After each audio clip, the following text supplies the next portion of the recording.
Assalamualaikum warahmatullahi wabarakatuh. Salam sejahtera semuanya. Saya Rektor Universitas Dipa Makassar mengucapkan selamat menantikan berbuka puasa. Semoga puasa yang akan dijalani selama 1 bulan ini penuh dengan berkat, rahmat, dan berjalan dengan lancar.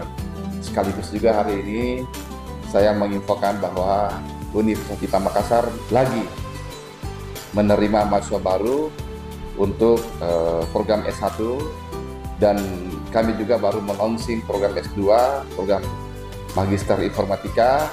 Saya sebagai Rektor Universitas Dipa Makassar hari ini juga sekaligus mengajak calon-calon mahasiswa baru baik S1 dan S2 untuk bergabung di Universitas Dipa Makassar. Demikian sambutan saya. Assalamualaikum warahmatullahi wabarakatuh.